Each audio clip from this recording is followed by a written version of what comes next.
Mon père, un dur par timidité, est mort avec un profil sévère. J'avais presque pas connu ma mère. Et donc vers 20 ans, je suis resté. Alors, j'ai fait de la littérature. Mais le démon de la vérité sifflotait tout le temps à mes côtés. Pauvre, as-tu fini des écritures? Or, pas le cœur de me marier. Étant moi, au fond, trop méprisable.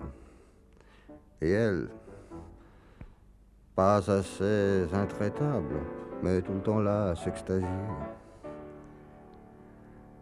C'est pourquoi je vivote. Bonne girouette aux 36 saisons. Trop nombreux pour dire oui ou non. Jeunes gens, que je vous serve d'ilote.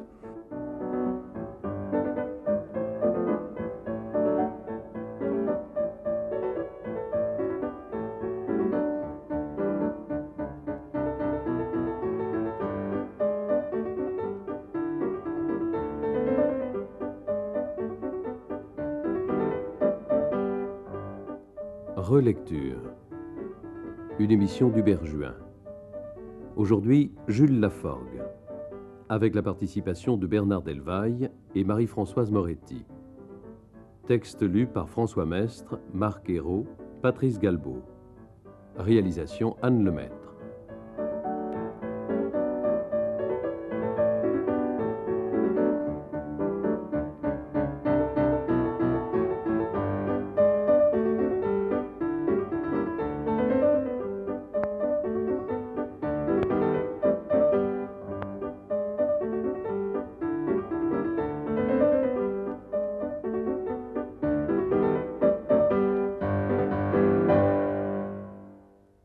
C'est, sur un coup qui, raide, émerge d'une fraise empesée idem, une face imberbe au col de crème, un air d'hydrocéphale asperge.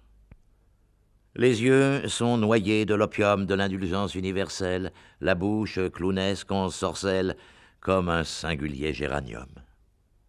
Bouche qui va du Troussambonde glacialement désopilé au transcendantal en allée du sourire de la Joconde. Campant leur cône enfarinée sur le noir, serre-tête en soie, ils font rire leurs pattes doigts et froncent en trèfle leur nez. Ils ont comme chatons de bague le scarabée égyptien, à leur boutonnière fait bien le pissenlit des terrains vagues. Ils vont, se sustentant d'azur, et parfois aussi de légumes, de riz plus blanc que leur costume, de mandarines et d'œufs durs. Ils sont de la secte du blême. Ils n'ont rien à voir avec Dieu. Et sifflent « Tout est pour le mieux dans la meilleure des mi-carèmes ».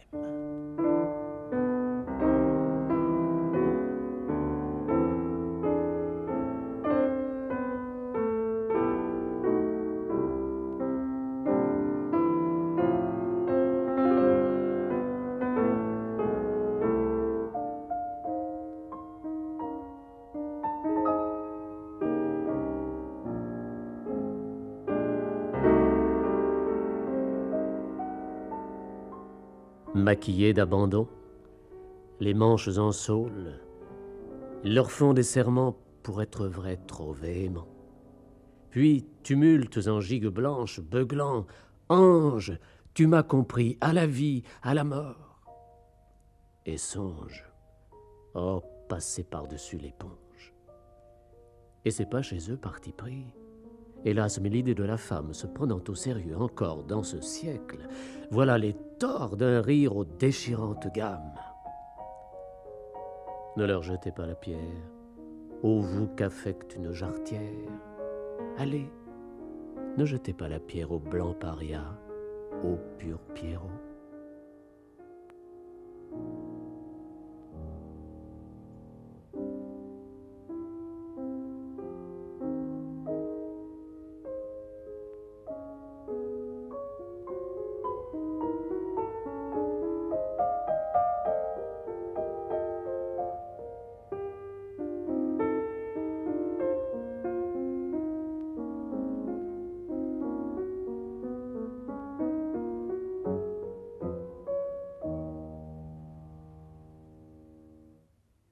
Il est exact qu'on a pu dire de Jules Laforgue qu'il était un Pierrot.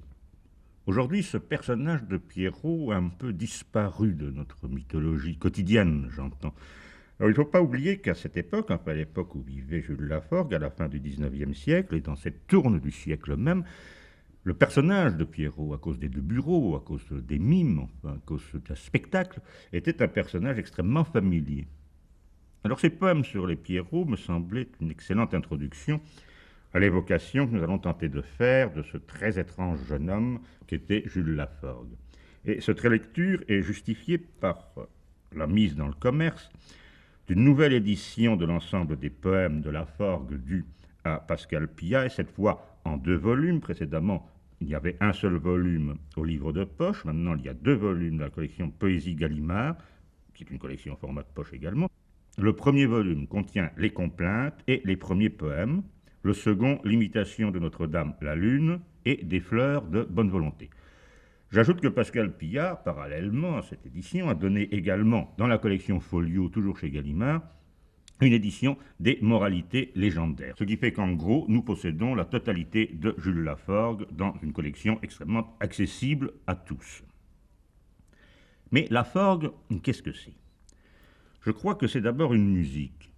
Et dans son siècle, et peut-être encore dans le nôtre, une musique singulièrement brisée.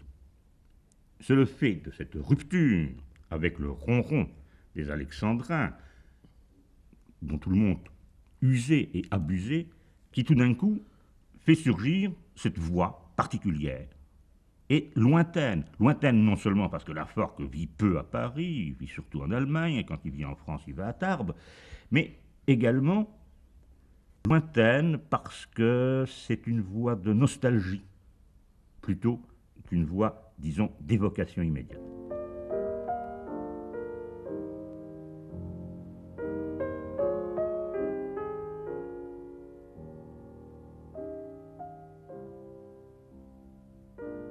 Complainte d'un autre dimanche. C'était un 13 au vent d'octobre paysage que découpe aujourd'hui dimanche la fenêtre, avec sa jalousie en travers, hors d'usage, où sèche, depuis quand, une paire de guêtres tachant de 2 mâles blancs ce glabre paysage.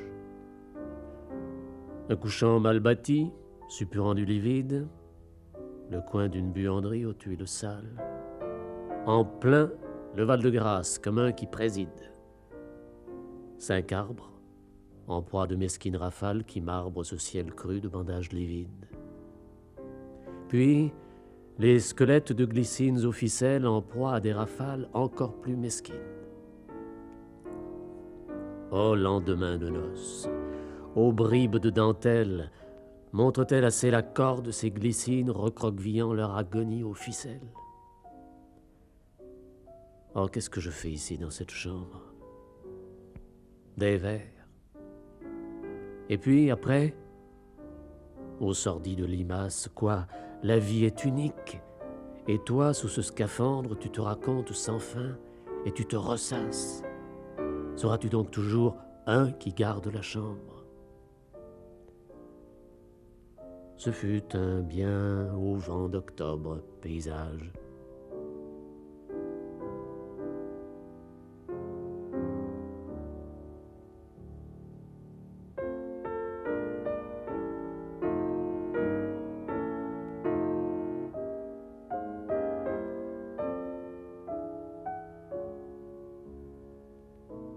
Qu'en pensez-vous, Bernard Delval?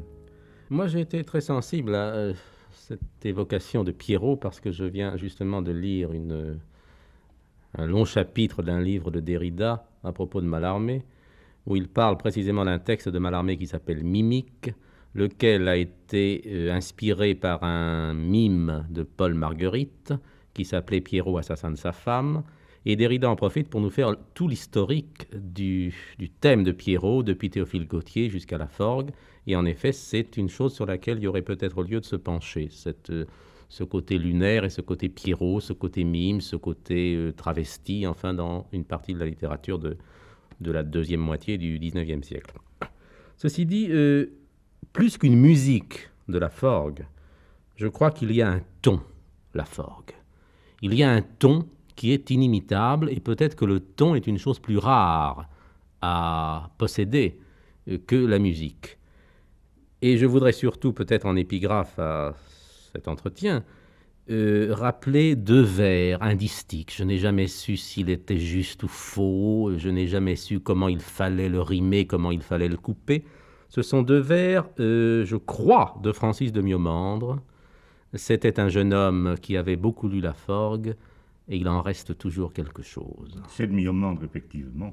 Et je pense que ces vers-là, vous voyez, enfin, si vous voulez, comme confession, eh bien, ces vers-là, je crois que c'est eux qui m'ont amené à Laforgue. Enfin, j'ai lu Miomandre avant de venir à Laforgue. Pour une raison d'ailleurs très simple, c'est qu'on trouvait assez peu, n'est-ce pas, Laforgue. Laforgue avait quand même disparu de la librairie ordinaire, disons. Il fallait quand même retrouver les éditions du Mercure de France, notamment l'édition de Aubry, qui était, et aussi, il faut bien le dire, une édition pleine de légèreté, enfin disons, n'est-ce pas, puisque les premiers éditeurs de Laforgue ont traité ça d'une façon un petit peu légère, et d'autre part, il y a eu la diaspora de tous les manuscrits. Ah oui.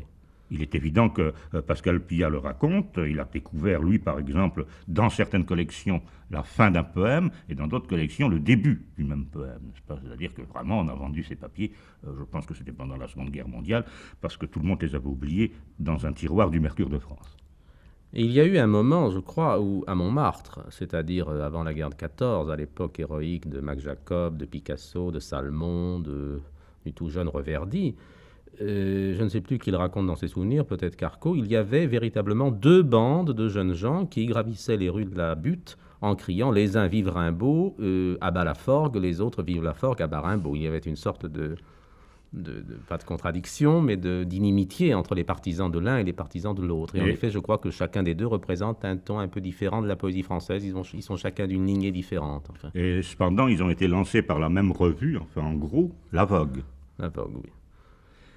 Mais revenons un peu plus précisément à Jules Laforgue, donc ce garçon né à Montevideo en 1860. Il n'est pas le seul. Justement, alors Montevideo, quand même, Lautréamont, Supervielle, Laforgue. Il y a quand même quelque chose là d'assez curieux. Enfin, Montevideo et Tarbes.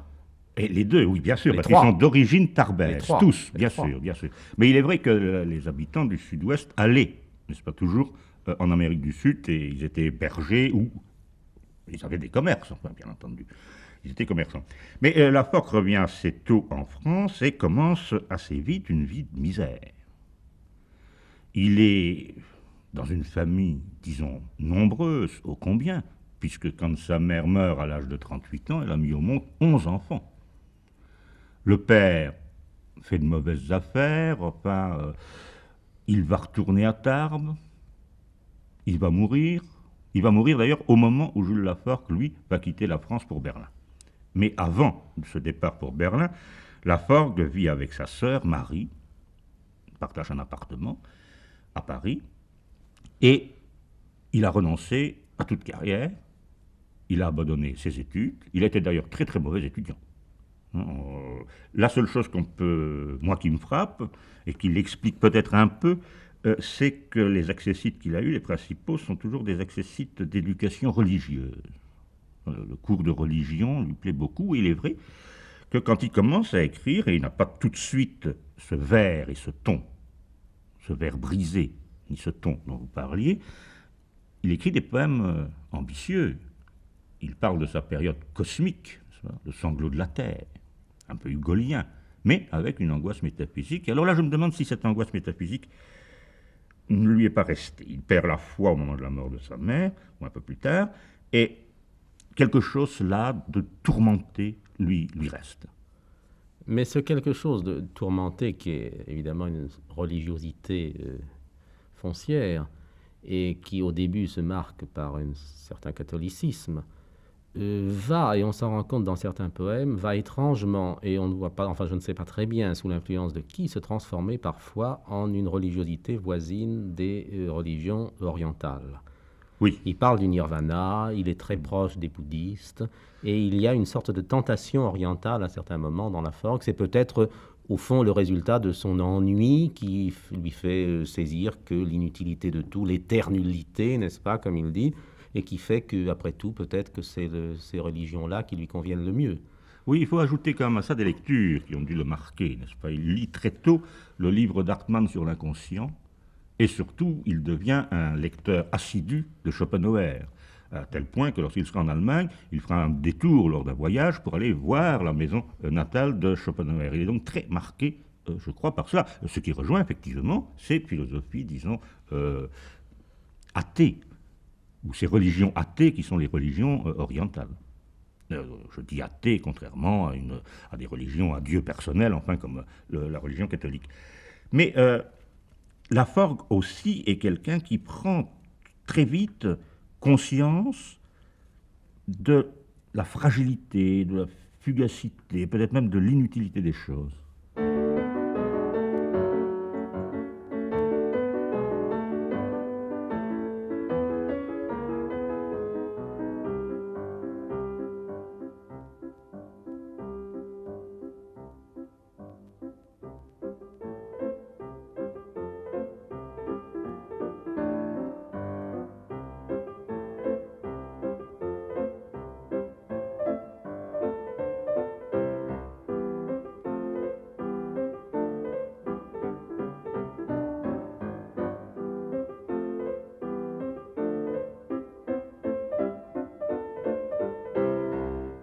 Complainte des crépuscules célibataires. C'est l'existence des passants. Oh, tant d'histoires personnelles, qu'amèrement intéressant de se navrer de leur kyrielle.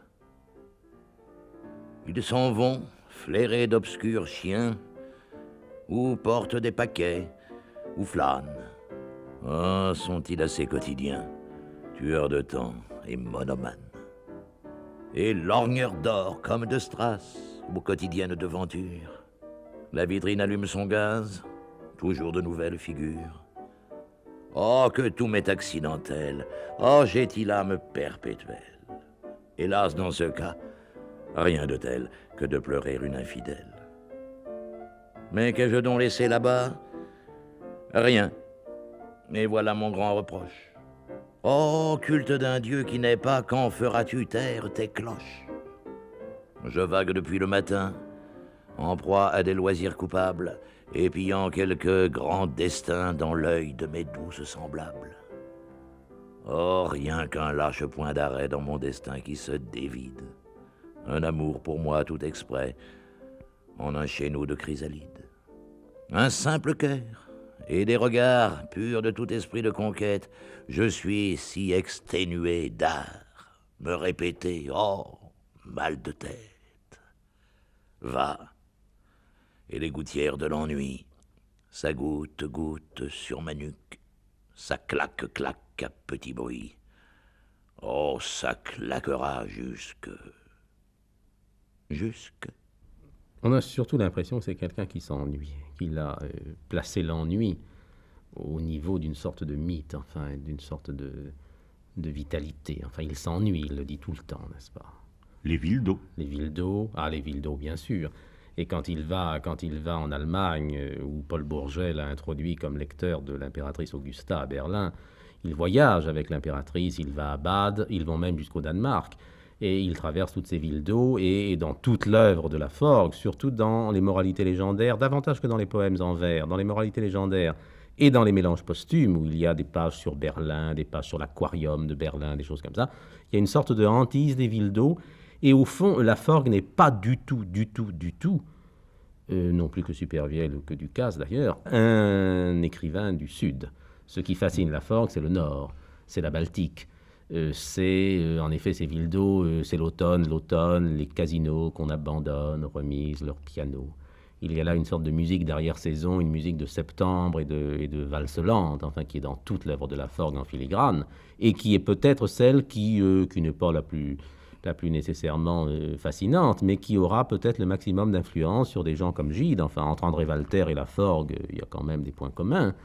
Et sur le premier larbeau, entre Stéphane Vassiliev, par exemple, ce jeune homme, n'est-ce pas, qui est dans un collège et qui a des altercations avec des camarades et qui passe des examens, et certains personnages de Fermina Marquez, il y a des rapprochements à faire. Et avec les poèmes de Larbeau. Et avec les poèmes de Larbeau. Mais ce Laforgue-là, amateur de Villedot, au fond, ce qui va tout de même être important, c'est qu'il va Elseneur, contrairement à Shakespeare. Il va Elseneur, il est très déçu. Il est déçu, mais il écrit un très beau poème qui s'appelle Gare au bord de la mer, et c'est sans doute là l'origine de son Hamlet. Oui, probablement. Ou en tout cas, peut-être s'il avait écrit Hamlet, il l'a repris à la suite du voyage à Elseneur. Mais il faut rajouter aussi quelque chose, peut-être, c'est anecdotique, mais quand Laforgue est en Allemagne, et lorsqu'avec l'impératrice Augusta, ils voyagent, et lorsqu'ils vont dans ces villes d'eau, il ne faut pas oublier qu'il y a une loi en Allemagne qui interdit les jeux. Autrement dit, il y a des casinos où on fait de la musique, mais il n'y a pas de casino où on joue à la roulette ou au chemin de fer. Donc, si vous voulez, la ville d'eau, du temps de Laforgue et en Allemagne, présente ce caractère beaucoup plus momifié, on peut dire. Oui. Et pourtant, ce sont des villes de malades et plus des villes de joueurs. Mais si Laforgue avait connu les villes de joueurs, et c'était tout à fait dans sa nature, enfin, qu'est-ce qui n'en serait pas résulté, enfin, à la roulette de la vie, enfin, on imagine tout le hasard qu'il aurait pu introduire dans sa poésie et tout au fond le goût de la dérision qu'il a perpétuellement. Et cet ennui et cette incertitude de ce que l'on est et de l'aquabonisme, enfin tout ça, c'est l'éternité, pour reprendre ce mot, c'est tout à fait l'esprit de Laforgue.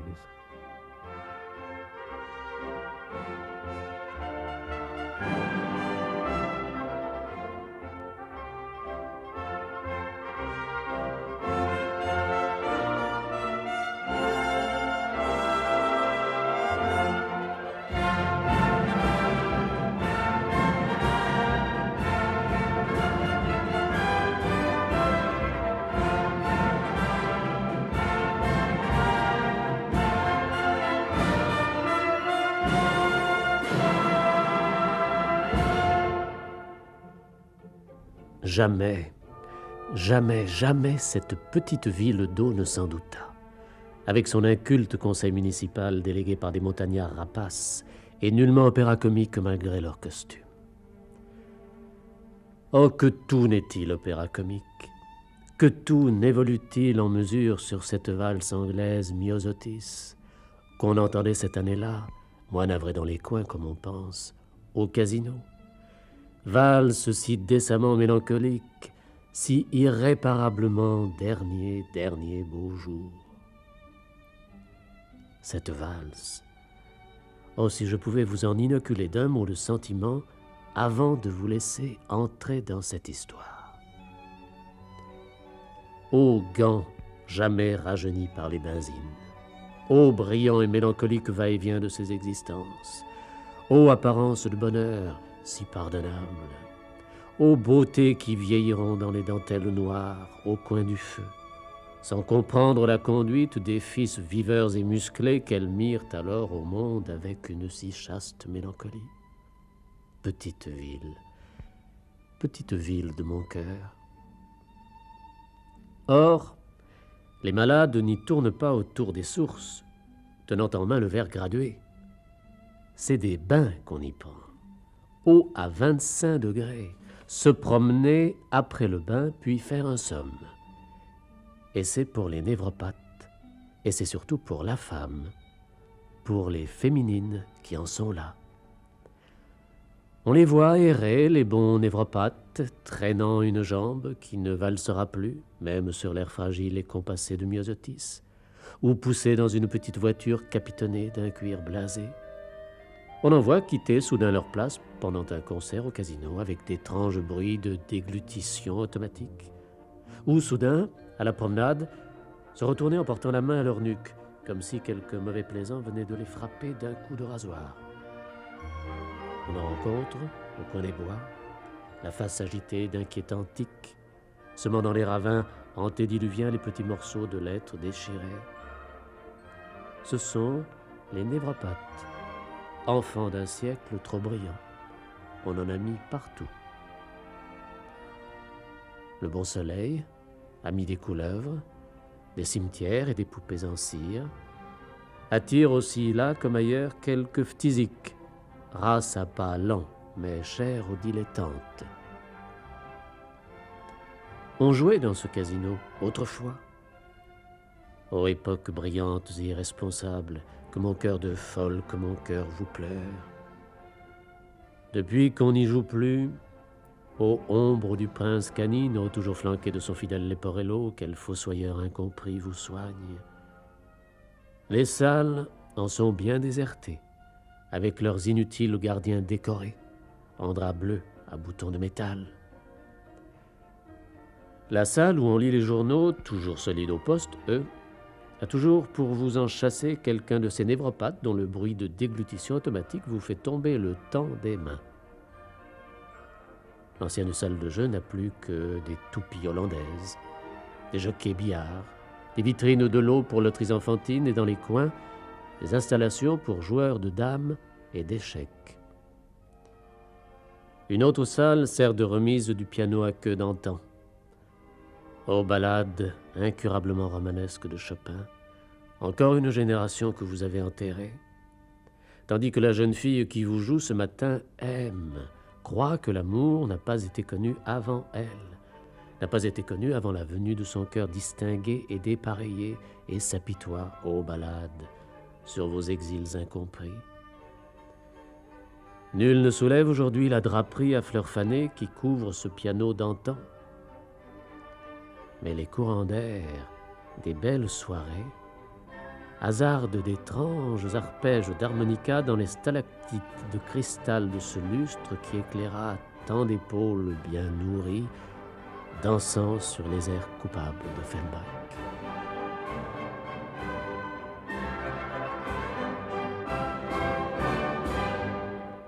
Il y a son rapport avec les femmes, qui est quand même une chose assez curieuse, parce que on sait qu'enfant, il est déjà amoureux d'une fillette de son âge, dont on ne connaît que le prénom, Marguerite, et il écrit ses premiers poèmes pour elle. Ensuite, bien, il va être un peu comme Van Lerberghe, très hanté par les jeunes filles anglaises, n'est-ce pas ça, les chapeaux Greenaway, bien sûr. D'ailleurs, Van Lerberghe lui parlera de Bruxelles peuplée d'anglaises. Bon, Laforgue, lui aussi, bien sûr. D'ailleurs, il finira par en épouser une. Il épousera une jeune anglaise, Oui. qui mourra un mois après lui, d'ailleurs. Oui, Ils se rejoindront. Miss Lee. Mais, malgré tout, pour lui, la femme est quelque chose de fascinant et de repoussant. Quand il parle quelque part dans une de ses lettres, il évoque des jeunes filles qu'il voit passer dans la rue, il dit « ce sont des anges, mais rien qu'à l'idée de penser que ça porte un pantalon poids ». Donc il y a ce refus bizarre, n'est-ce pas, de la chair, avec quand même sa hantise. Il connaissait un bas bleu, n'est-ce pas, à Paris, dont il corrigeait les poèmes, et cette femme a dû lui faire des avances, et lui n'a pas... Bon, il n'en est rien résulté, peut-être parce que la liaison lui paraissait trop coûteuse, mais à un moment donné, comme elle continue ses avances, il lui écrit une lettre absolument extraordinaire, qui se termine en disant « Je ne suis absolument pas vôtre, et je ne vous baise ni le bout des doigts, ni rien d'autre. » Certains critiques ont parlé de l'amitié de Paul Bourget, oui, et de Jules Laforgue, comme de Jarry et de Fabre. Enfin. Il est évident que Paul Bourget, oui, a eu en tout cas une saison à tendance homosexuelle. Enfin, est-ce que Laforgue n'en était pas Peut-être en a-t-il été l'objet, enfin, si vous voulez, ou peut-être est-ce que Paul Bourget a été tellement séduit par Laforgue, car Bourget et Laforgue apparemment sont des tempéraments très opposés, des écritures assez lointaines l'une de l'autre, enfin bien entendu, et malgré tout, Bourget va rester d'une façon continuelle et assez admirable l'ami de Laforgue, puisque c'est Bourget qui lui trouve effectivement cette place de lecteur en Allemagne, ce qui sauve la vie de Laforgue, enfin sur un plan matériel. C'est Bourget ensuite qui même s'occupera des manuscrits. Alors là, on ne peut déplorer qu'une chose, c'est que les héritiers Bourget, qui se fichaient pas mal, pour employer une expression vulgaire, de la littérature, ont dû détruire la correspondance, et effectivement, il nous manque une correspondance Bourget-Laforgue qui devait en plus être nombreuses. L'un vivant à Paris et l'autre à Berlin.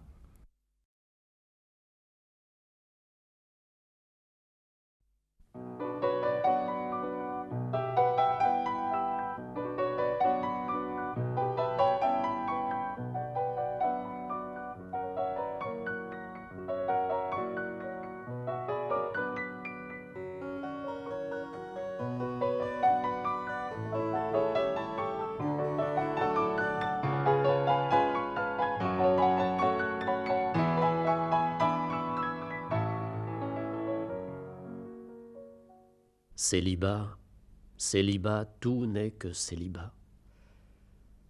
Sucer la chair d'un cœur élu, adorer de souffrants organes, être deux avant qu'on se fane.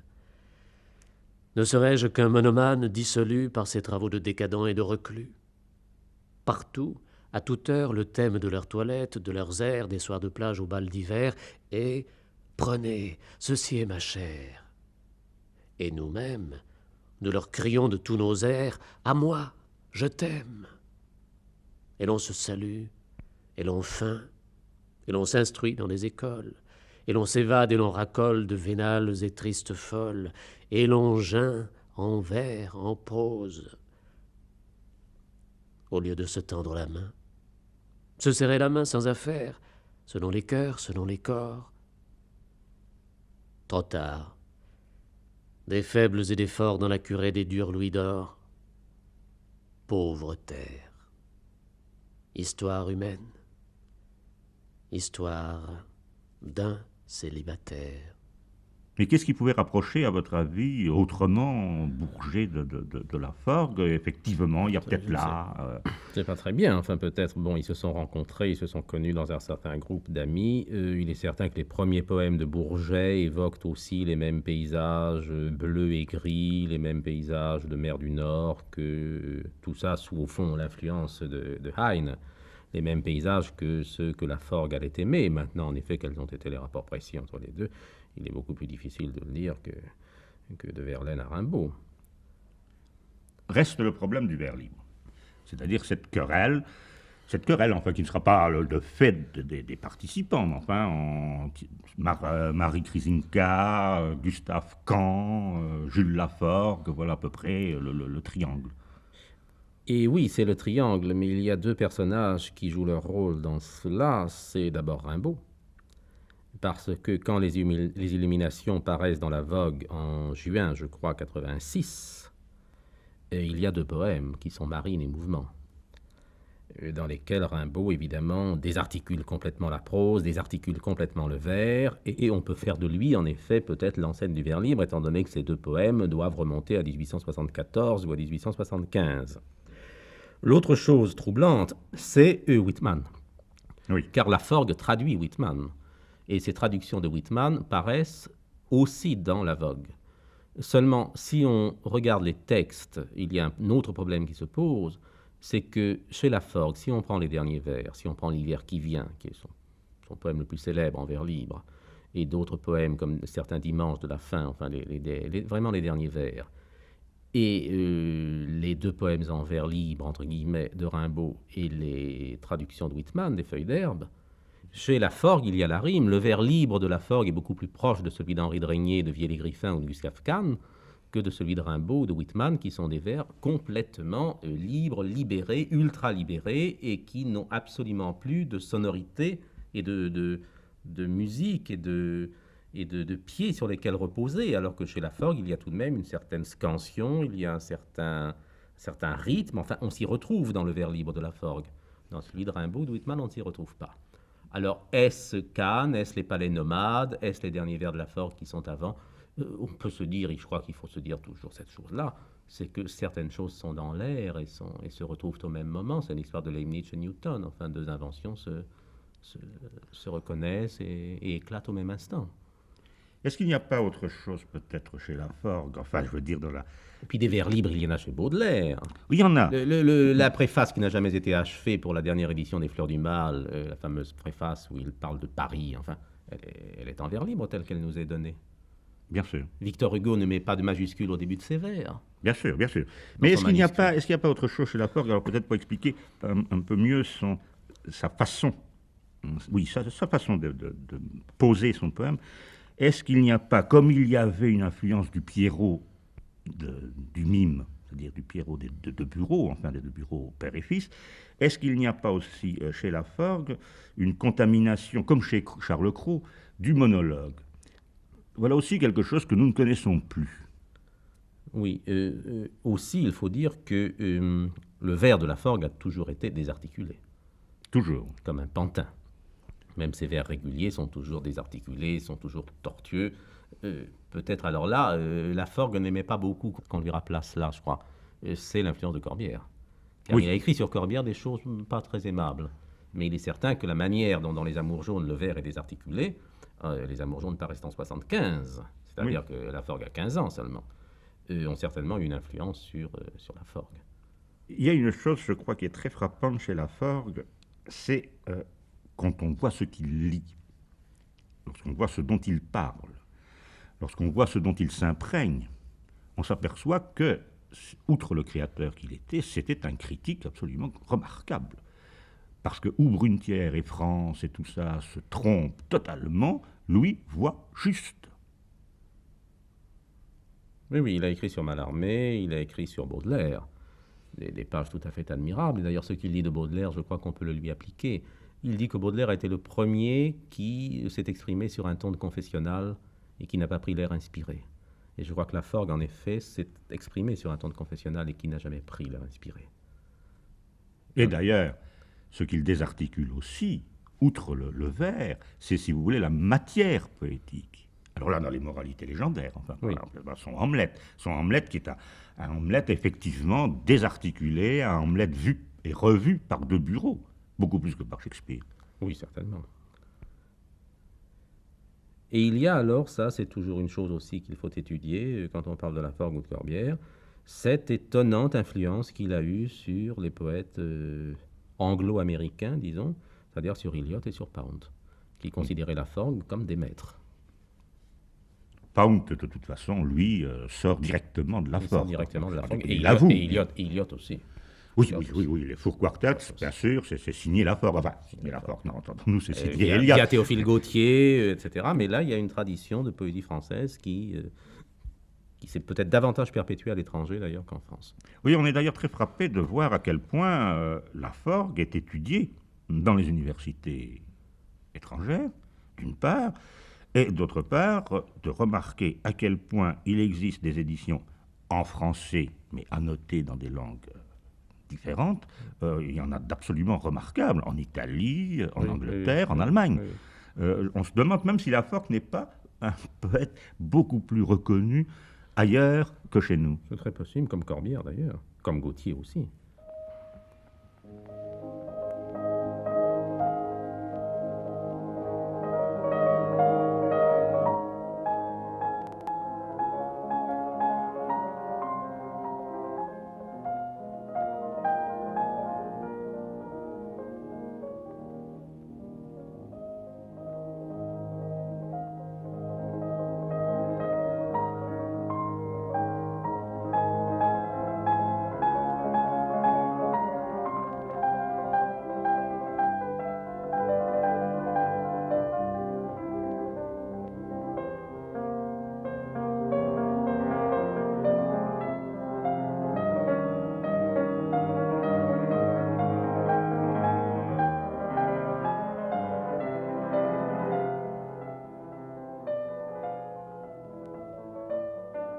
De sa fenêtre préférée, si chevrotante à s'ouvrir, avec ses grêles vitres jaunes lozangées de mailles de plomb,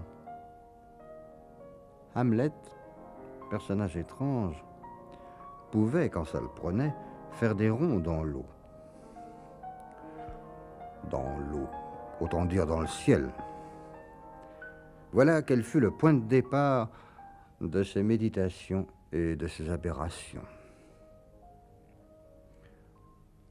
La tour, où depuis l'irrégulier décès de son père, le jeune prince s'est décidément arrangé pour vivre, se dresse en lépreuse sentinelle oubliée, au bout du parc royal, au bord de la mer qui est à tous. Ce coin de parc est le cloaque, où l'on jette les détritus des serres, les dégatis bouquets des galas éphémères. La mer est le Sund, au flot sur qui on ne peut faire fond avec la côte de Norvège en vue ou la ville d'Helsingborg, ce nid de l'indigent et positif prince Fortinbras. L'assise de la tour, où le jeune et infortuné prince s'est décidément arrangé pour vivre, croupit au bord d'une anse stagnante, où le Sund s'arrange aussi pour envoyer moisir le moins clair de l'écume d'épave de ses quotidiens et impersonnels travaux. Ô pauvre anse stagnante! Les flottilles des cygnes royaux à l'œil narquois n'y font guère escale. Du fond vaseux de paquets d'herbage, là monte au pluvieux crépuscule, vers la fenêtre de ce prince si humain, les chœurs d'antiques ménages de crapauds, râles glaireux, expectorés par de catarreux vieillards dont un rien de variation atmosphérique dérange les rhumatismes ou les gluantes pontes. Et les derniers remous des bateaux laborieux viennent troubler à peine, non plus que les perpétuelles averses, la maladie de peau de ce coin d'eau mûre, oxydé d'une bave de fiel balayé, comme de la malachite liquide, cataplasmé çà et là de groupes de feuilles plates, en forme de cœur, autour de rudimentaires tulipes jaunes, hérissés çà et là de maigres bouquets de joncs, fleuris de frêles ombelles, semblables, entre parenthèses, à la fleur de la carotte dans le climat. Au mur, une douzaine de vues du Jutland. Tableau impeccablement naïf, commandé jadis à un peintre aux galères, et dont chaque pièce du château utilise ainsi sa bonne douzaine. Entre les deux fenêtres, 2 portraits en pied. L'un, Hamlet, en dandy, un pouce passé dans sa ceinture de cuir brut, le sourire attirant du fond d'une pénombre sulfureuse.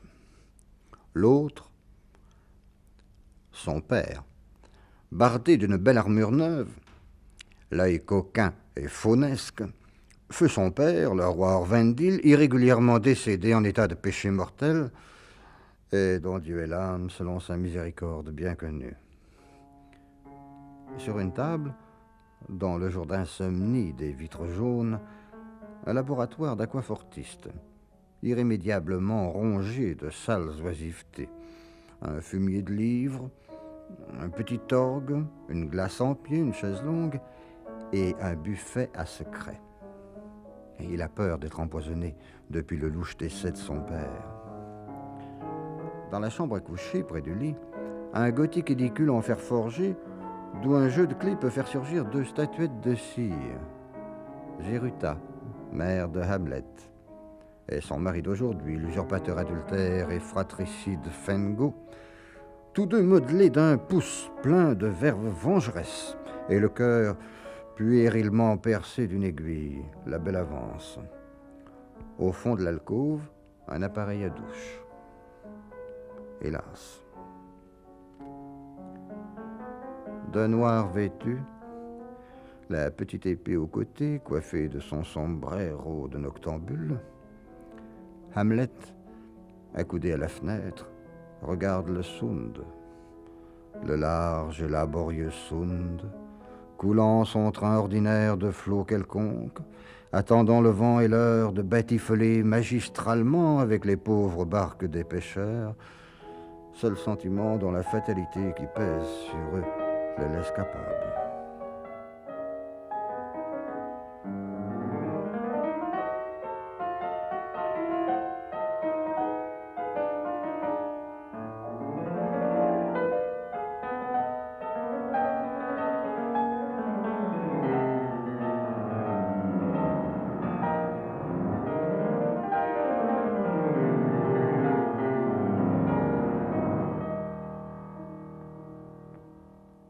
Ah, me la coulée douce et large comme ses flots, soupire Hamlet.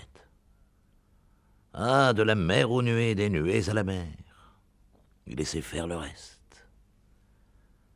Et il emballe l'heureux panorama inconscient d'un geste ad hoc et il divague ainsi. Oh, que je fusse seulement poussé à m'en donner la peine. Mais tout est si précieux de minutes et si fugace. Et rien n'est pratique que se taire, et agir en conséquence. Stabilité, stabilité, ton nom est femme. J'admets bien la vie à la rigueur, mais un héros. Et d'abord, arrivé domestiqué par un temps et des milieux. Est-ce une bonne et loyale guerre pour un héros? Un héros. Et que tout le reste fût des levées de rideau. Moi, si j'étais une jeune fille bien, je ne permettrais qu'à un pur héros de poser ses lèvres sur ma destinée. Un héros dont on pourrait citer les hauts faits au besoin ou les formules. Ah, par ce temps de Danno et de Vergogne, comme dit Michel-Ange, cet homme supérieur à tous nos Thorvaldsen, il n'y a plus de jeunes filles. Toutes des gardes malades. J'oublie les petites poupées adorables mais hélas incassables, les vipères et les petites oies à duvet pour oreiller.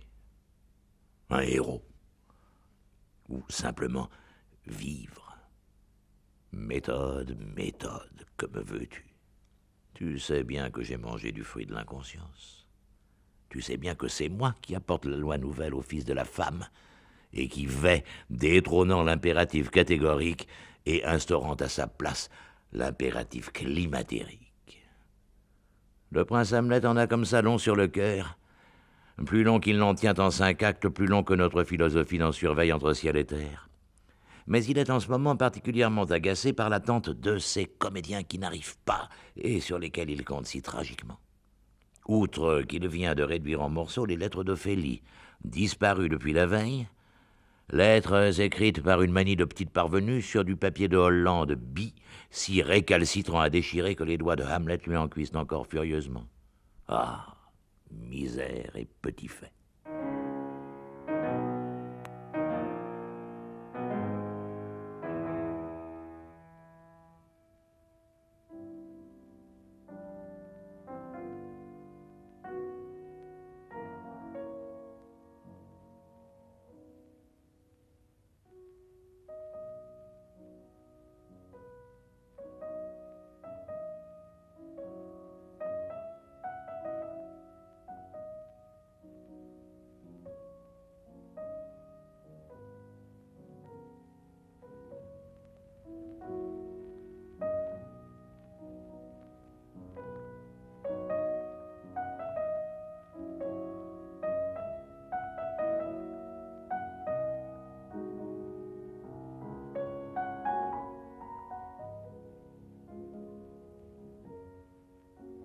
De taille moyenne, est assez spontanément épanoui. Hamlet porte, pas trop, une longue tête enfantine. Cheveux châtains s'avançant en pointe sur un front presque sacré, et retombant plats et faibles, partagés par une pure raie droite, scellée de mignonnes oreilles de jeune fille. Masque imberbe, sans air glabre, d'une pâleur un peu artificielle, mais jeune. 2 yeux bleu-gris, partout étonnés et candides, tantôt frigides, tantôt réchauffés par les insomnies. Fort heureusement, ses yeux romanesquement timides rayonnent en penseurs limpides et sans vase. Car Hamlet, avec son air de regarder toujours en dessous, comme cherchant à tâter d'invisibles antennes le réel, ferait plutôt l'effet d'un camaldule que d'un prince héritier du Danemark. Un nez sensuel, une bouche ingénue, ordinairement aspirante, mais passant vite du mi-clos amoureux à l'équivoque rictus des gallinacées, et de cette moue dont les coins sont tirés par les boulets de la galère contemporaine au rire irrésistiblement fendu d'un joufflu gamin de 14 ans. Le menton n'est hélas guère proéminent, guère volontaire non plus. L'angle du maxillaire inférieur. sauf aux jours d'ennuis immortels, où la mâchoire, alors, portant en avant, et les yeux par cela même reculant dans l'ombre du front vaincu, tout le masque rentre, vieilli de 20 ans. Il en a 30. Hamlet a les pieds féminins. Ses mains sont solides et un peu tortues et crispées. Il porte une bague à scarabée égyptien d'émail vert à l'index de la main gauche. Il ne s'habille que de noir et s'en va d'une allure traînarde et correcte et traînarde. Hamlet chemine donc vers le cimetière au crépuscule.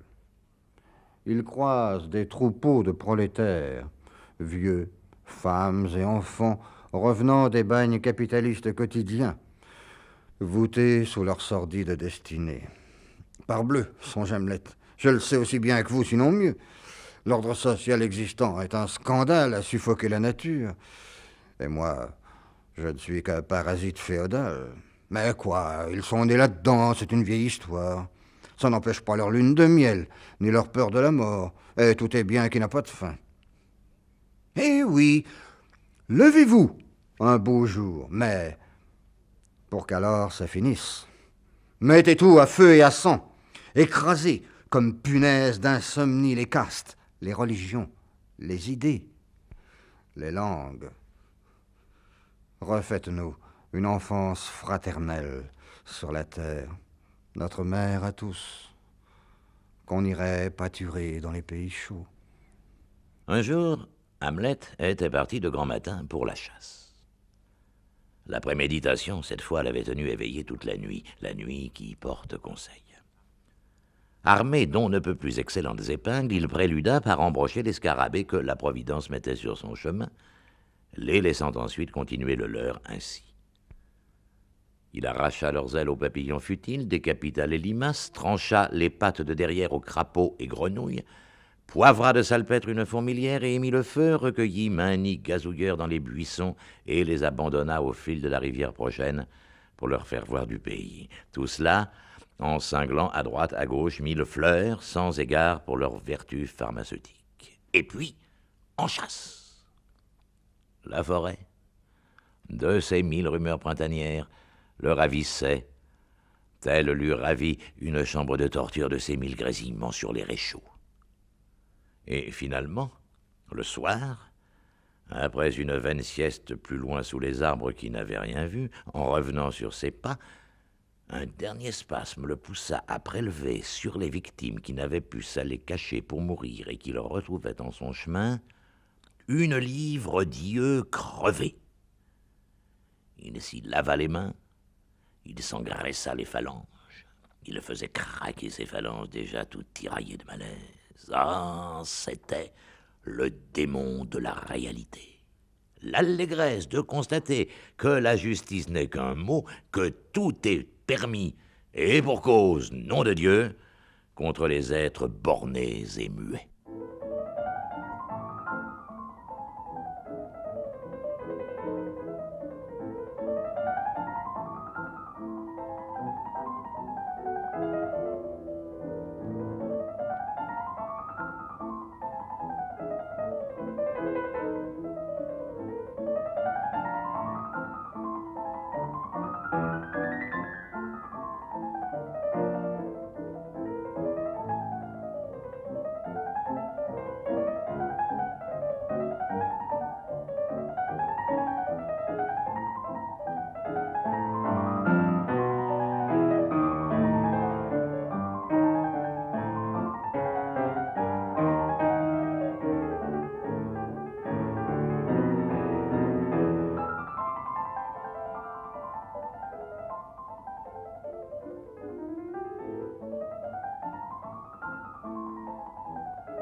Marie-Françoise Moretti, cet Hamlet, comment dire, dégingandée, cette omelette pierrot-lunaire, cette omelette aussi qui est, à mes yeux, peut-être un omelette de déraison. Il est vrai que quelque part, dans un de ses posthumes, Laforgue a cette phrase « Aux armes citoyens, il n'y a plus de raison ». Alors cette omelette. Je ne sais pas si Hamlet, c'est uniquement aux armes citoyens, il n'y a plus de raison. Je pencherais vers un Hamlet miroir, où Jules Laforgue regarde Jules Laforgue, et où le pessimisme de Jules Laforgue trouve des résonances profondes dans la vision du crâne de Yorick, comme il l'avait vu dans le crâne de la belle Hélène. Et ce pessimisme est général, si vous voulez, dans Jules Laforgue, parce que, à la fois, bien sûr, son existence, si l'on peut dire, est aussi grave, puisque, bon, il n'y a pas de secret, Montevideo, Tarbes à 7 ans, à 15 ans, on retrouve toute la famille, et la famille était importante, puisqu'ils étaient 11 et frères et sœurs, et papa et maman, c'est beaucoup. À 17 ans, il est orphelin. À 20 ans, quand on monte à Paris et qu'on fait des petites écritures chez Efrussi, on mange peu. On est déjà un peu malade, beaucoup malade même, et son régime, comme il le dit, c'est 2 verres d'eau. Non, 1 verre d'eau, pardon, 2 œufs et 5 heures de bibliothèque. Et il mangeait aussi des tablettes de chocolat, mais comme on connaît la marque de ce chocolat, on s'est aperçu que c'était évidemment le moins cher qu'on pouvait trouver sur le marché à l'époque. Bien, je fais une entre parenthèse sur le temps où il était chez l'impératrice Augusta. Quand il revient, il est aussi pauvre, aussi démuni, sans argent. Il va épouser petit personnage, enfin, la petite jeune fille Lee, anglaise. Et quand il l'aura épousée, eh bien, 1 an après, il meurt de tuberculose. Il y a d'ailleurs ce mariage assez effrayant en Angleterre, enfin, où ils n'ont pas plus d'argent l'un que l'autre et où ça se passe misérablement. Oui, et le 20 août, puisque ce sera son anniversaire de mort, à 27 ans, eh bien, 6 mois plus tard, Lee mourra aussi.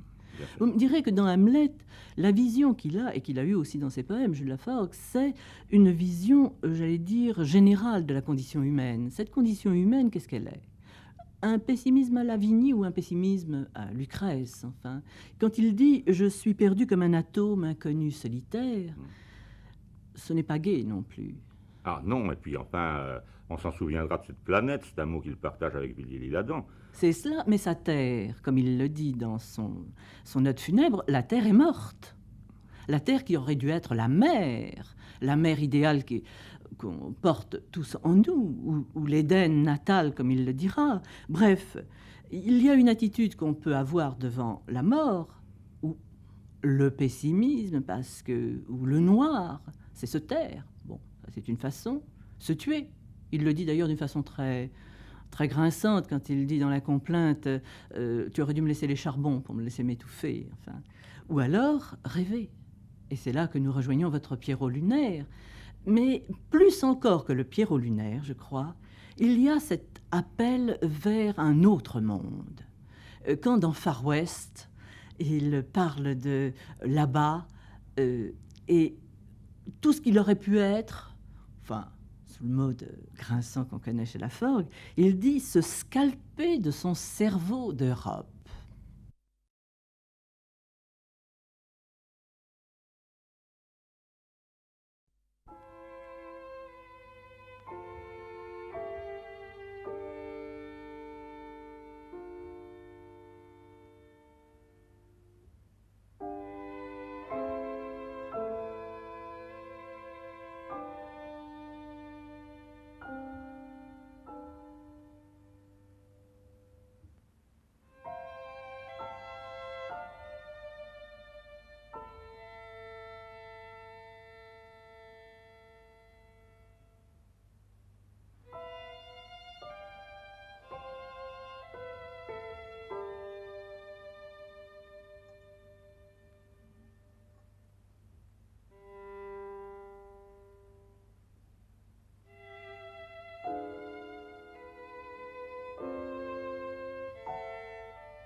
Signalement.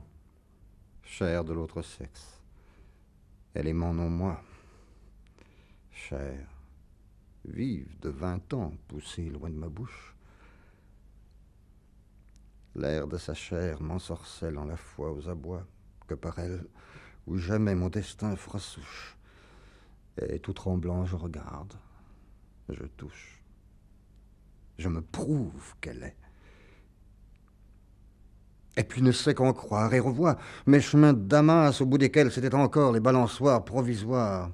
Et je me récuse, et je me débat, fou d'un art à nous deux, et fou de célibat.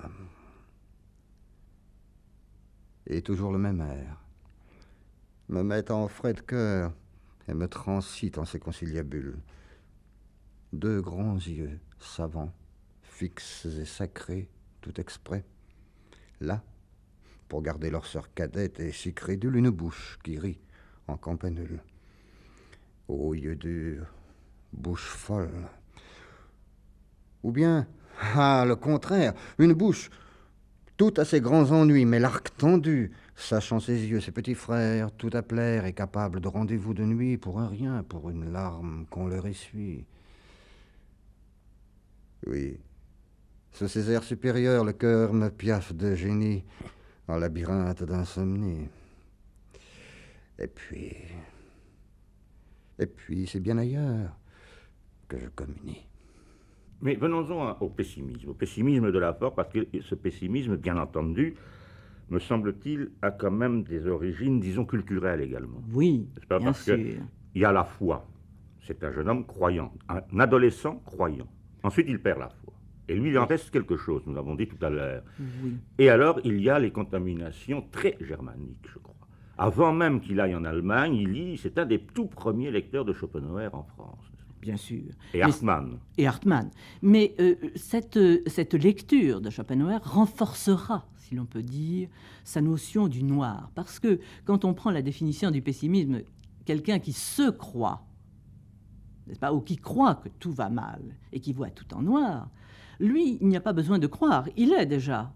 Parce que il a en lui un fond tellement miné, au point de vue santé d'abord, et il trouve dans Schopenhauer la résonance profonde de ce pessimisme.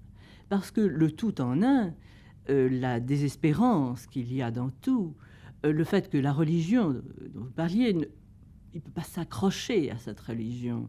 Il dit que ce sont des prêtres, après tout, la religion. Il n'y a rien. Dieu n'a pas répondu. D'ailleurs, il remplace Dieu par le nirvana, n'est-ce pas? Oui, aussi, parce très vite. qu'il a fait son chemin vers Brahma et Bouddha.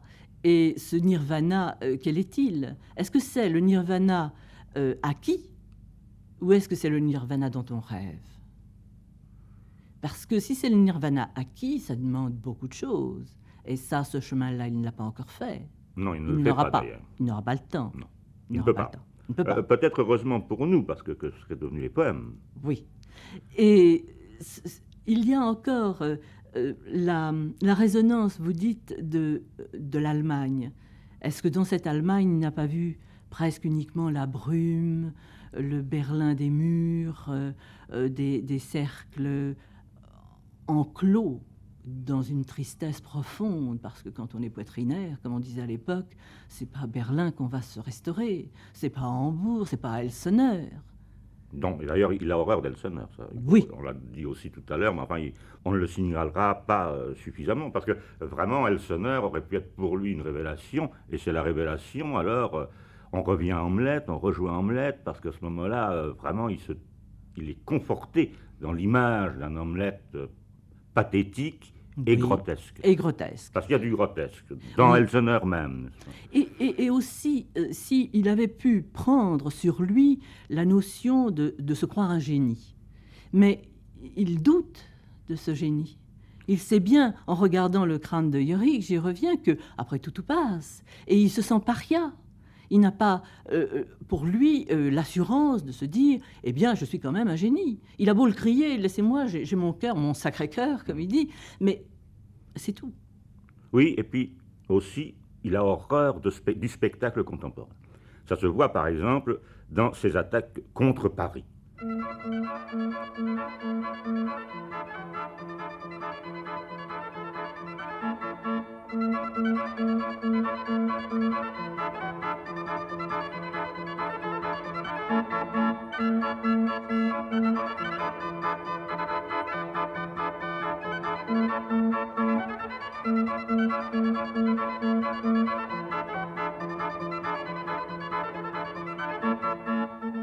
Grande complainte de la ville de Paris. Bonnes gens qui m'écoutez, c'est Paris, Charenton compris. Maison fondée en, à louer. Médaille à toutes les expositions et des mentions. Bail immortel. Chantier en gros et en détail de bonheur sur mesure. Fournisseur breveté d'un tas de majesté. Maison recommandée. Prévient la chute des cheveux. En loterie. Envoi en province. Pas de morte saison. Abonnement. Dépôt sans garantie de l'humanité. Des ennuis les plus comme il faut et d'occasion. Facilité de paiement, mais de l'argent. De l'argent, bonnes gens. Et ça se ravitaille, import et export, par 20 gares et douanes. Que triste, sous la pluie, les trains de marchandises. À vous, Dieu, chasublerie, ameublement d'église, dragée pour baptême, le culte est au 3e, clientèle ineffable. Amour, à toi. Des maisons d'or aux hospices dont les langes et loques feront le papier des billets doux à monogramme. Trousseaux et layettes, seules eaux alcalines reconstituantes, eau chlorose, bijoux de sérail, falbalade, tramway, miroir de poche, romance. Et à l'antipode, qui fait-on? Ça travaille pour que Paris se ravitaille. D'ailleurs, des moindres pavés, monte le lotus tact. En bataille rangée, les deux sexes, toilettés à la mode des passants, mangeant dans leurs ruoles. Au commis des niobides, des faunesses au Christ, et sous les futaies seigneuriales des jardins très publics, martyrs niaisant et vestales minaudières faisant un clin d'œil l'article pour l'idéal et compagnie, maison vague là-haut, mais d'elle-même absente, pour sûr. Ah, l'homme est un singulier monsieur, et elle, sa voix de fausset, quel front désert, d'ailleurs, avec du tact. Mais l'inextirpable élite, d'où? Pour où? Maison de blanc, pompe voluptiale, maison de deuil, spléniosité, rancœurs à la carte. Et les banlieues adoptives, humus teigneux, aridelles, paissant, bris de vaisselle, tessons, semelles, de profil sur l'horizon des remparts. Et la pluie, 3 torchons à une claire-voie de mansarde. Un chien aboie à un ballon, là-haut. Et des coins claustrales, cloches exilescentes des dièses irrémissibles, couchant d'aquarellistes distingués ou de lapidaires en liquidation. Génie au prix de fabrique, et ces jeunes gens s'entraînent en autolitanie et formules vaines par vaines cigarettes, que les 24 heures vont vite à la discrète élite. Mais les cris publics reprennent. Avis important, l'amortissable a fléchi, ferme le Panama, enchères, experts, avance sur titre coté ou non coté, achat de nues propriétés, de viagers, d'usufruits, avance sur succession ouverte et autres, indicateurs annuaires et traîne, voyage circulaire à prix réduit. Madame Ludovic prédit l'avenir de 2 à 4. Jouets au paradis des enfants et accessoires pour cotillons aux grandes personnes. Grand choix de principes à l'épreuve. Encore des cris. Seul dépôt. Souper de centième. Machine cylindrique. Marinoni. Tout garanti. Tout pour rien. Ah, la rapidité de la vie aussi. Seul dépôt. Des mois, les ans. Calendrier d'occasion. Et l'automne sans grand deuil au bois de Boulogne. L'hiver gèle les fricots des pauvres aux assiettes sans fleurs peintes. Mais purge. La canicule aux brises frivoles des plages fane les toilettes coûteuses. Puis, comme nous existons dans l'existence où l'on paie comptant, s'amènent ces messieurs courtois des pompes funèbres, autopsiés qu'on voit saluer sous la vieille monotopaze du soleil. Et l'histoire va toujours dressant, raturant cette table criblée de piteux idem. Au bilan va quelconque. Au bilan va quelconque.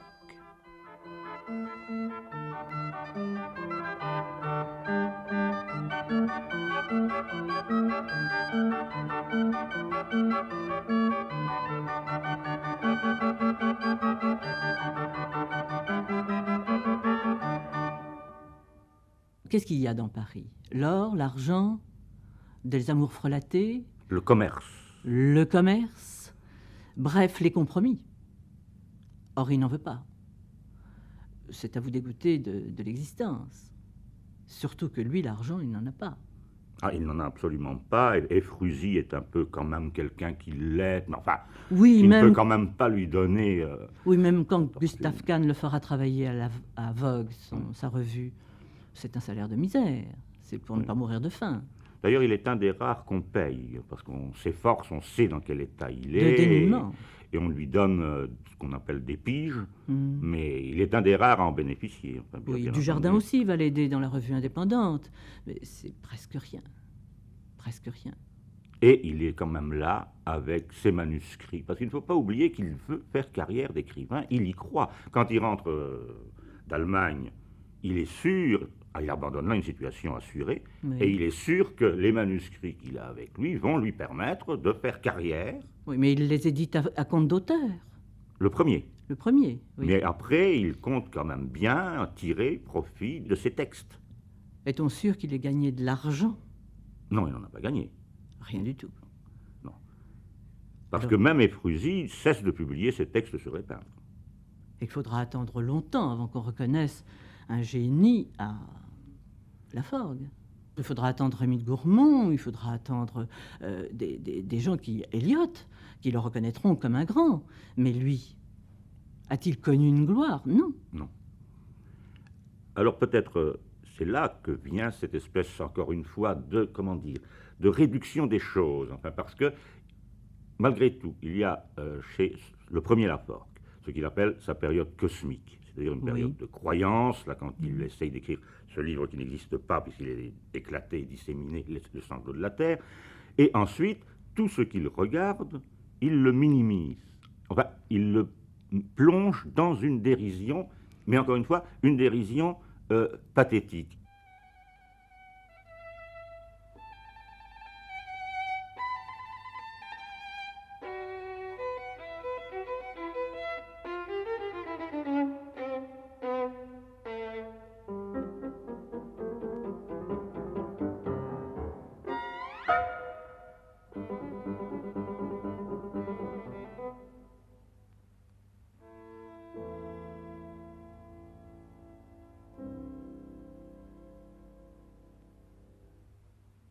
Deux royaux corps de chasse ont encore un duo aux échos. Quelques fusées reniflent s'étouffer là-haut. Allez, allez, gens de la noce, qu'on s'en donne une fière bosse. Et comme le jour naît, que bientôt il faudra, à deux bras, peiner, se recrotter dans les labours ingrats. Allez, allez, gens que vous êtes, c'est pas tous les jours, jour de fête. Ce violon incompris pleure au pays natal, loin du bal, et le piston risque un appel vers l'idéal. Mais le flageolet les rappelle, et allez donc, mâles et femelles. Un couplet parmi les rêves des grillons au sillon. La fille écoute en tourmentant son médaillon. Laissez, laissez, ô corps de chasse, puisque c'est le sort de la race. Les beaux corps se sont morts, mais cependant qu'au loin dans les foins crèvent deux rêves niais, sans mère et sans adjoint. Peintez, dansez, gens de la terre, tout est un triste et vieux mystère. Ah, le premier qui prit ce besoin insensé de danser sur un monde enfantin dont l'inconnu est lancé. Ô terre, ô terre, ô race humaine, vous me faites bien de la peine. Quand on est trop malheureux, il faut non pas en rire, mais il faut ironiser sur cette partie du sort. Et quand il dit « je suis triste », il ajoute comme un lampion forain. À ce moment-là, la rupture est telle qu'on ne sait pas s'il est triste ou si c'est le lampion forain qui est drôle. Oui, mais c'est aussi pourquoi il n'est pas symboliste, je crois. Ah là là, voilà une question. Voilà des étiquettes. Parce qu'enfin, qu'est-ce que ça veut dire qu'être symboliste? Il est symboliste, oui, peut-être, pourrait-on dire, dans la mesure où il brise le verre. Alors, on peut dire Oui, qu'effectivement, bien sûr. il appartient à une génération. Bon, Oui, bien sûr. alors si c'est retrouver le monde visible derrière des réseaux cachés, n'est-ce pas? Si c'est utiliser la poésie ou le symbole pour pouvoir arriver à traduire ce qu'on a, si c'est créer des nouveaux mots, c'est parce que je ne peux pas arriver à dire cette réalité indicible, alors je dirais oui, bien sûr, il est symboliste. Si c'est un sens du mystère, un sens du religieux, du sacré, bon, ben alors, quel est le poète qui n'est pas symboliste? Tous. Tous. Peut-être pas lui, mais pas tous Peut-être les pas autres. lui. Bien, si c'est reprendre à la musique le dû qu'elle doit à la poésie, nous sommes d'accord et nous allons pouvoir le dire. S'il faut donner des noms, bien sûr, mais le premier qu'on cite dans notre littérature française très souvent, c'est Verlaine. Or, on connaît bien la formule de Verlaine. Le symbolisme, connaît pas. Ça doit être un mot allemand. Exactement, oui. Bon, Bien sûr. bien sûr. Alors donc, symboliste, je crois que c'est chez Vitseva qu'on peut trouver une définition d'un art symboliste. Grand ami de Laforgue, d'ailleurs. Bien sûr. Et auprès de Mallarmé, si l'art symboliste doit être hermétique, il y a chez Laforgue un peu d'hermétisme. Si l'univers où nous vivons est un rêve, où nous projetons, si l'on peut dire, le reflet de notre moi, il y en a beaucoup chez Laforgue. Oui, mais cependant, ce qui le distingue, encore une fois, je crois, des symbolistes tels qu'on entend communément, enfin, tels qu'on les range, tels qu'on les met dans une catégorie ô combien floue, ô combien scolaire, dirons-nous. Hein. Oui. C'est plutôt un chapitre comme ça, on s'en débarrasse. L'étiquette. C'est l'étiquette, parfaitement. Il est évident que là encore, il y a cette notion du narquois Oui. chez Laforgue. J'allais dire encore plus que du narquois, quelquefois de la parodie. Bien sûr. Et un paroxysme dans la parodie qui est tel que le glissement se fait et on échappe au symbolisme.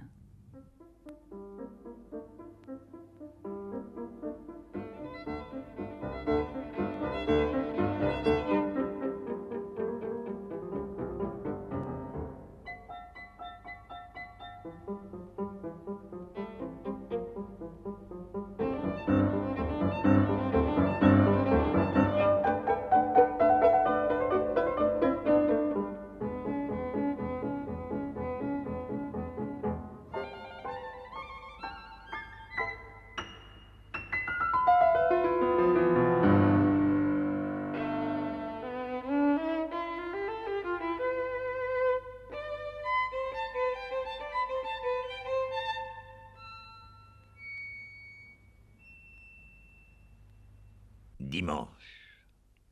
Je m'ennuie, Natal, je m'ennuie, sans cause bien appréciable, que, bloqués par les boues, les dimanches, les pluies, endumie de tabac ne valons pas le diable. Et là-bas, le prêtre sans messe, ohé, mes petits sens hybrides, et je bats mon rappel et j'ulule en détresse devant ce mois diction des Danaïdes. Oh, m'en aller, me croyant libre, désattelé des bibliothèques avec tous ces passants cuvant en équilibre leur cognac d'absolu, leur pâté d'intrinsèque. Messieurs, que roulerait tranquille si j'avais au moins ma formule en pilule dorée par ces villes que vont pavant mes jobardises d'incrédules. Comment lui dire je vous aime, je me connais si peu moi-même. Ah, quel sort! Ah, pour sûr, la tâche qui m'incombe m'aura sensiblement rapproché de la tombe. Quand il y a cet entrechoc de mots, n'est-ce pas? Mon île pâle est au pôle, mais au dernier des pôles. Bien sûr, c'est le choc que l'on connaît chez Verlaine entre aiguille et anguille, pas les pôles, mais là encore, il y a un glissement et je me demande si ce n'est pas un écho, si vous voulez. Un écho non pas de son, de sonorité, mais un écho railleur de ceux qui ont été ou qui se sont dit symbolistes avec un grand S. Quand dans on m'a dit ma vie au Far West, n'est-ce pas? Et si ton vol Condor des montagnes rocheuses. La pointe me paraît dirigée contre un certain Condor qu'on connaissait, mais de l'autre côté, là-bas, du Parnasse. Bien sûr, bien sûr. Bien sûr. Donc, symboliste, oui, mais uniquement pour envoyer des fléchettes du côté du Parnasse, où le Parnasse contemporain avait refusé l'entrée de tous ces symbolistes. Oui, mais cependant, ses premières lectures, ou sa première imprégnation, lorsqu'il parle de sa période cosmique, c'est le Comte de Lille et c'est Madame Ackermann. Oui, mais qu'est-ce qu'il en a fait par la suite? Ah, il les a retournés, il s'en est moqué. Il s'en est moqué. Il les a éparpillés au point qu'un vers est à la fois le vers pris chez le voisin et puis tellement tordu que ça éclate. Et je dis bien, le glissement, l'écho parodique fait que ça éclate. Et on n'y est plus. Il dit « Astre sans cœur et sans reproche, ô maintenant vieille race ». Eh bien, la rupture est telle, le non-vouloir de symbolisme est tel que ne me demandez pas de lui donner une étiquette alors. Parce que si vous dites qu'il n'est pas symboliste, eh bien, tout de suite on va le dire qu'est-ce qu'il est. Oui, mais sa parodie, et justement l'aspect narquois, il le projette également, là vous avez parfaitement raison, sur la littérature, sur la chose littéraire. Parce que la chose littéraire elle-même, la Forgue la met en question et en cause. Et je prends le cas du vaisseau fantôme, n'est-ce pas, où il raconte l'histoire du Gueulin. Eh bien, c'est du Dante, c'est presque vrai. Si on prend le texte de Dante, en effet, Dante a rencontré Hugolin et Hugolin lui a dit « Si tu ne pleures pas sur mon cas, tu ne pleureras jamais ». Ça revient chez Jules Laforgue. Mais c'est tellement décalé qu'on n'est plus du tout dans le registre de l'Inferno. Absolument, absolument. Mais il le procède perpétuellement comme ça. C'est ça qui est quand même très intéressant chez lui. Et ce qui m'intéresse le plus, c'est lorsqu'il crie exactement « Ma manière est autochtone ». Oui. Ma manière ne trompe pas. Or, il faudrait qu'on arrive à le trouver dans cette manière qui ne trompe pas. Elle n'est pas symboliste, elle n'est pas parnassienne. Il a renié ses premiers temps et il en a fait autre chose. D'ailleurs, ça embarrasse bien nos littérateurs, dans nos littératures françaises, c'est qu'on ne sait pas où le placer. Quand on le met dans la catégorie symbolisme, on met en bas symboliste décadent Jules Laforgue, avec, je vous l'ai dit, cette formule lapidaire, il a eu une vie triste et courte. Quand on ne le met pas dans les symbolistes, on ne sait pas où le caser. Parnassien n'en était pas. Rupture avec tout le monde. Il est unique en quelque sorte. Voilà. Il est unique à côté et il se met, en mettant la littérature en cause, il se met lui-même en cause et il se raille lui-même, ainsi que nous allons voir avec ce dernier poème qui clôturera la présente lecture.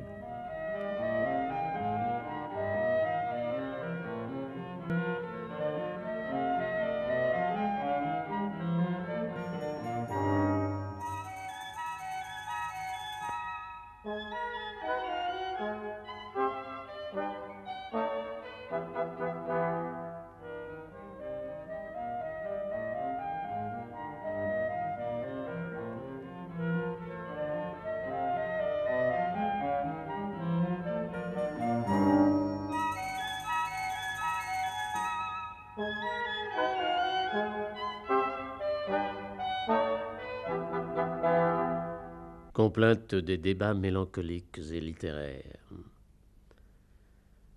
Le long d'un ciel crépusculâtre, une cloche angéluse en paix, l'air exilescent et marâtre qui ne pardonnera jamais. Paissant des débris de vaisselle, là-bas, au talus des remparts, se profile une haridelle convalescente. Il se fait tard. Qui m'aima jamais? Je m'entête sur ce refrain bien impuissant, sans songer que je suis bien bête de me faire du mauvais sang. Je possède un propre physique, un cœur d'enfant bien élevé, et pour un cerveau magnifique, le mien n'est pas mal, vous savez. Eh bien, ayant pleuré l'histoire, j'ai voulu vivre un brin heureux. C'était trop demandé, faut croire. J'avais l'air de parler hébreu. Oh, tiens, mon cœur de grâce, laisse. Lorsque j'y songe, en vérité, j'en ai des sueurs de faiblesse à choir dans la malpropreté. Le cœur me piaffe de génie éperdument, pourtant, mon Dieu. Et si quelqu'une veut ma vie, moi, je ne demande pas mieux. Eh, va, pauvre âme véhémente, plonge, être en leur Jourdain blasé, 2 frictions de vie courante t'auront bien vite exorcisé. Hélas, qui peut m'en répondre? Tenez, peut-être savez-vous ce que c'est qu'une âme hypocondre? J'en suis une, dans les prix doux. Oh, Hélène, j'erre en ma chambre, et tandis que tu prends le thé, là-bas, dans l'or d'un fier septembre, je frissonne de tous mes membres en m'inquiétant de ta santé, tandis que d'un autre côté...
C'était Relecture, une émission d'Hubert Juin. Aujourd'hui, Jules Laforgue, avec la participation de Bernard Delvaille et Marie-Françoise Moretti. Texte lu par François Mestre, Marc Hérault, Patrice Galbaud. Prise de son et mixage, Arlette Adrian. Assistante, Cécile Tranvan. Réalisation, Anne Lemaitre.